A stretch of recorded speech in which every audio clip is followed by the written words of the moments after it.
Hello, bachcho, let's see the question. The question says the angular width of central maximum in diffraction at a single slit is.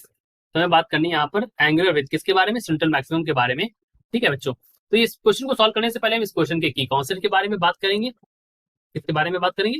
की concept के बारे में। देखिए, angular width of central maxima. ठीक है, मान लीजिए हमारा सोर्स है, यहाँ से ऐसे आप पूरा बनाओगे और यहाँ पर हमने स्क्रीन रखी है और यार मान लीजिए, ठीक है, तो यहाँ पर ये जो एंगल बन रहा है यहाँ पर, ये एंगल थीटा और ये एंगल थीटा। ये दूरी कितनी है? दूरी है डी हमारी।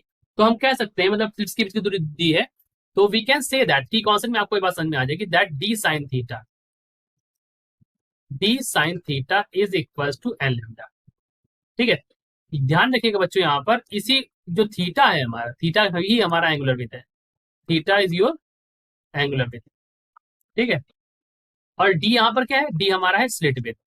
ठीक है, स्लिट विड्थ है।